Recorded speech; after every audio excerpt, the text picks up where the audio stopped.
Imagine you're on a 1,000-pound animal and all you have to control it is this little piece of metal. This bridle is the only thing that you have that controls where the horse goes and if it stops or if it goes. As you cross the finish line, you realize that you have just won the National High School Finals. Rodeo is a very unique sport because it involves such a wide variety of people. The people involved come from all different backgrounds and are different ages, from 3-year-olds that do stick horse to 80-year-old men who team rope.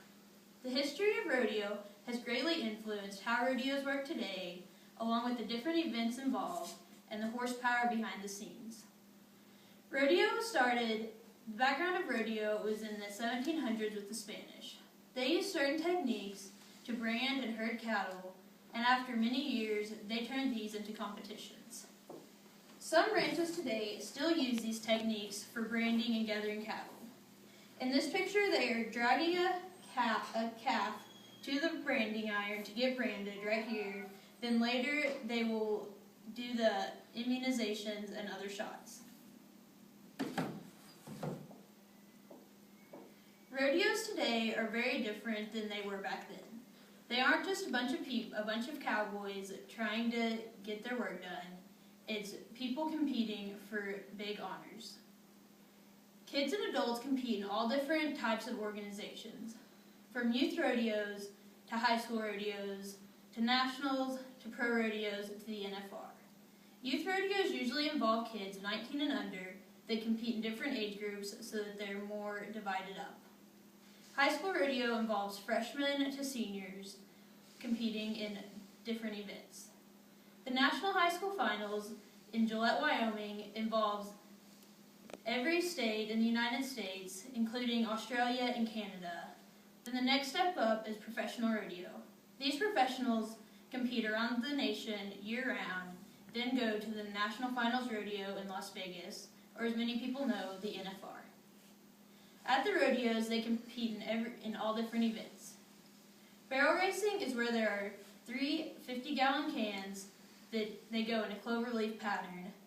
Kef roping is the next event, where a man ties his rope onto the saddle horn and then ropes the kef, gets off, flanks it, and ties it with the picket string.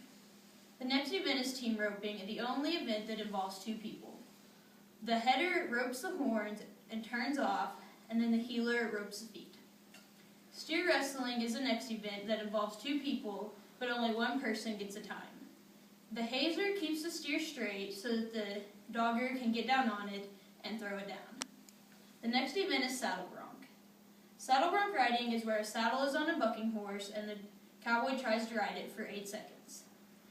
Bull riding is the next event that cowboys compete in that they try to stay on for 8 seconds.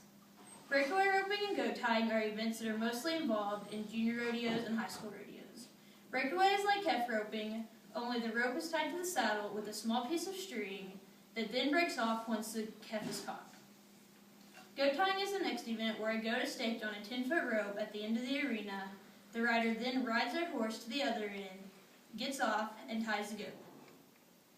The horses that these cowboys use are strong and must be prepared very well. A cowboy must exercise his horse and prepare him for the rodeo. The hard work and dedication in this sport is just the same as any other sport, only sometimes a little more, because not only are you in charge of yourself, you're in charge of the well-being of another animal. In the end, rodeo is a great sport that not many people understand how much work is behind it. If I could encourage everyone to go to a rodeo, it's a great experience that they would always remember.